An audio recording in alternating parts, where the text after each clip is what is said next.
بكم في اللقاء القمي الخامس لبطولة الجامعات العربية التي تقام في مدينة الأقصر في الفترة من 10 إلى 14/3/2013.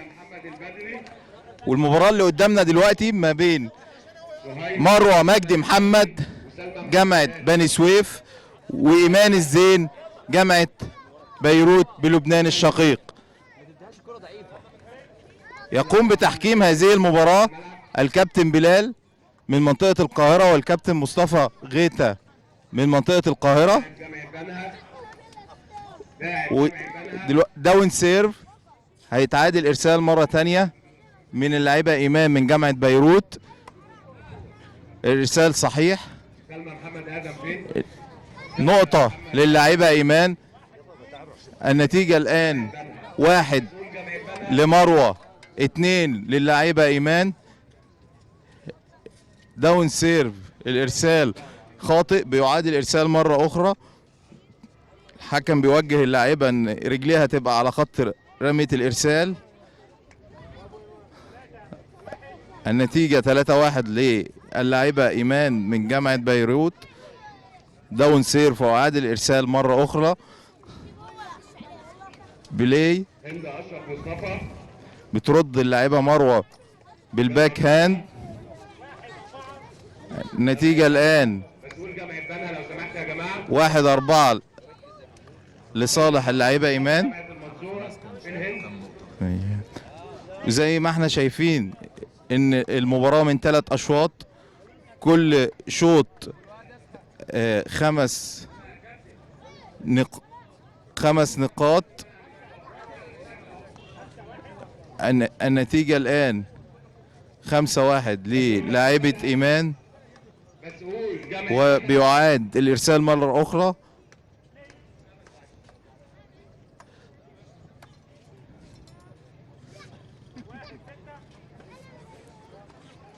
النتيجة 1-6 لصالح اللاعبة إيمان، ويعاد الإرسال مرة أخرى. تقوم اللاعبة مروة من جامعة بني سويف بأداء الإرسال خطأ، إرسال للمرة الثانية.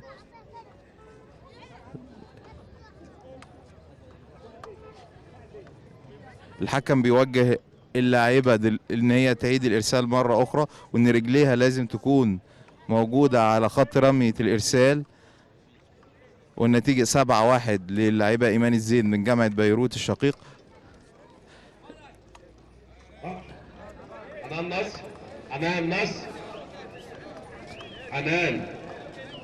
نقطة لصالح اللاعبة مروة من جامعة بني سويف، والنتيجة الآن 2-7 والإرسال مع اللاعبة مروة إرسال أفقي صحيح. وفازت اللاعبة مروة بالنقطة الثالثة لصالحها. النتيجة الآن 3-7 لصالح اللاعبة إيمان الزين من جامعة بيروت، وإرسال خاطئ. داون سيرف بيعاد الإرسال مرة أخرى للمرة الثانية. نقطة للاعبة إيمان. النتيجة الآن 3-8 لصالح اللاعبة إيمان. مروة إرسال صحيح ونقطة للاعبة مروة، والنتيجة 8-4. وتايم أوت يطلبه اللاعبة إيمان. يقوم المدرب أحمد بإلقاء بعض التعليمات للاعبة إيمان في هذه المباراة.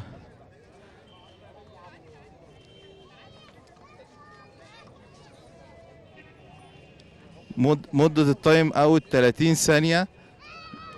بيعطى للاعب بعض التوجيهات في هذه المباراة حتى يستطيع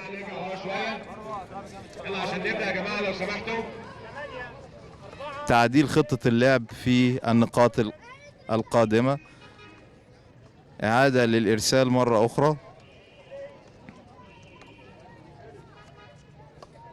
داون سيرف مرة تانية.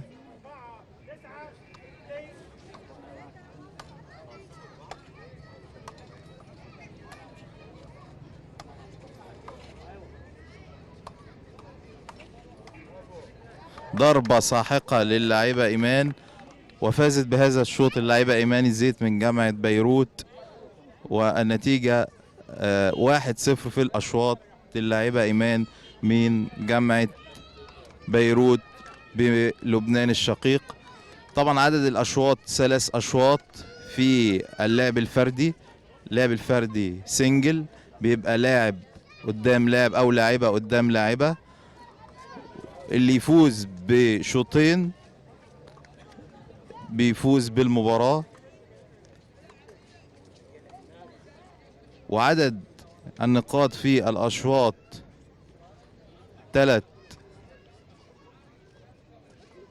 10 نقاط في كل شوط، 10 نقاط لكل شوط.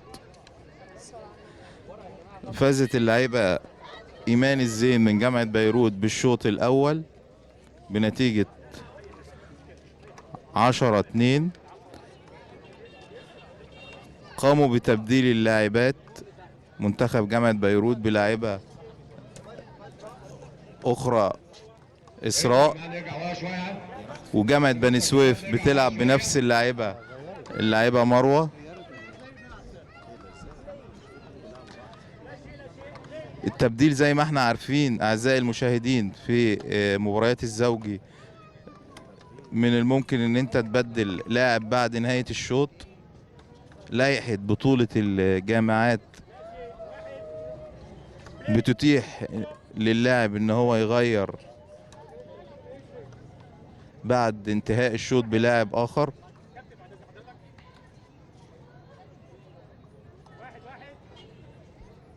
نتيجة 1-1.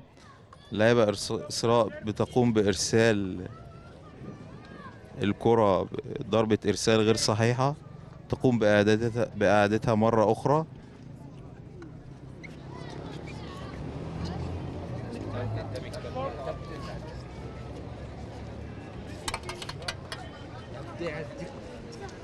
ماشي بقى، روح نستقبل اديله حق الشيخ خليه يمشي لما يجي.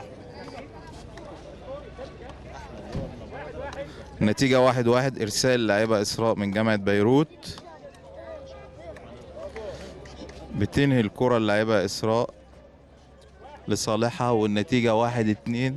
مروة تقوم بإرسال الكرة، ضربة إرسال غير صحيحة، إعادة للكرة مرة أخرى، الإرسال المرة الثانية إرسال صحيح. برافو، سماش، ضربة ساحقة من اللاعبة مروة من جامعة بني سويف لتعدل النتيجة ويحدث تعادل 2-2.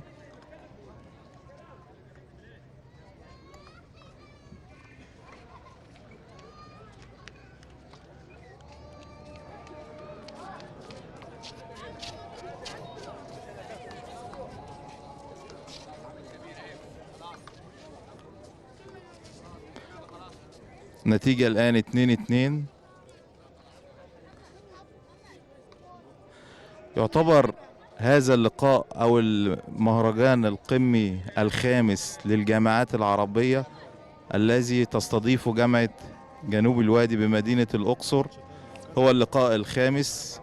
اللقاء الأول أقيم بمدينة الزقازيق بمحافظة الشرقية عام 2008، وأدرجت اللعبة ضمن الألعاب التي تمارس في خطة نشاط الجامعات بعد البطولة الأولى التي أقيمت بجامعة الزقازيق بمحافظة الشرقية في 2008، ثم استضافتها بعد ذلك جامعة جنوب الوادي عام 2009 بمدينة الغردقة، وأقيمت البطولة مرة ثالثة عام 2010 أيضا استضافتها جامعة جنوب الوادي للعام الثاني على التوالي، وأقيمت بمدينة الغردقة ومحافظة البحر الأحمر. ثم اللقاء القمي الرابع استضافته جامعة جنوب الوادي بمدينة الغردقة، ويعتبر هذا اللقاء هو اللقاء القمي الخامس للجامعات العربية الذي تستضيفه جامعة جنوب الوادي بمدينة الأقصر. النتيجة الآن 2-2.